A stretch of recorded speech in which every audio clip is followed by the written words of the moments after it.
اللہ رب العزت نے قرآن مجید میں یہ نقشہ، یہ منظر کئی جگہ بیان کیا ہے کہ مومن کے پاس جب ملائکہ حاضر ہوتے ہیں، کافر و مشرک کے پاس، گنہگار کے پاس ملائکہ جب حاضر ہوتے ہیں، کیا کیفیت ہوتی ہے، کیا گفتگو ہوتی ہے۔ اللہ رب العزت نے 14ویں پارے سورۃ النحل میں دونوں کیفیتیں بیان کی، کہا الذین تتوفاہم الملائکۃ طیبین، وہ لوگ کہ فرشتے جن کی روح قبض کرتے ہیں اس حال میں کہ وہ پاک باز ہوتے ہیں، پاک صاف ہوتے ہیں، یعنی مومن جو عقیدے کا پاک ہوتا ہے، اخلاق و کردار کا پاک صاف ہوتا ہے،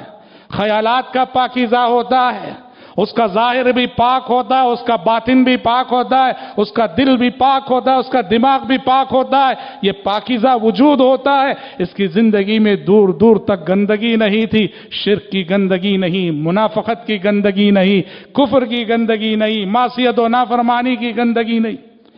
ایسوں کو جب فرشتے روح قبض کرتے ہیں، وفات دیتے ہیں، یقولون سلام علیکم ادخلوا الجنہ بما کنتم تعملون، ملائکہ سلام کرتے ہیں، ملائکہ سلام کرتے ہیں اس بندے کو جس کی روح قبض کر رہے ہوتے ہیں۔ یہی وجہ ہے اللہ کے بندو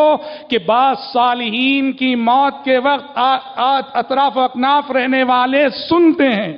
وہ باقاعدہ وعلیکم السلام وعلیکم السلام کہتے ہیں۔ ملائکہ کا سلام ہم تو نہیں سن رہے ہوتے، لیکن جو مر رہا ہے، جس پہ موت کی غشی طاری ہے، وہ سن رہا ہے، اور بسا اوقات وہ جواب دیتا ہے تو جواب ہمیں سنائی دیتا ہے۔ ملائکہ سلام کرتے ہیں اور جنت کی خوشخبری سناتے ہیں، ادخلوا الجنۃ بما کنتم تعملون، جنت میں داخل ہو جاؤ، جنت تمہارا انتظار کر رہی ہے، جنت تمہیں بلا رہی ہے، جنت پر تمہارا استقبال ہونے والا ہے۔ ادخلوا الجنہ، روح قبض کرتے کہیں گے جنت میں داخل ہو جاؤ۔ دیکھو جنت کا داخلہ تو عملاً قیامت قائم ہونے کے بعد، حساب و کتاب کے بعد ہوگا صحیح، لیکن جنت کے جو حالات ہیں وہ آنکھ بند ہونے کے ساتھ شروع ہو جاتے ہیں،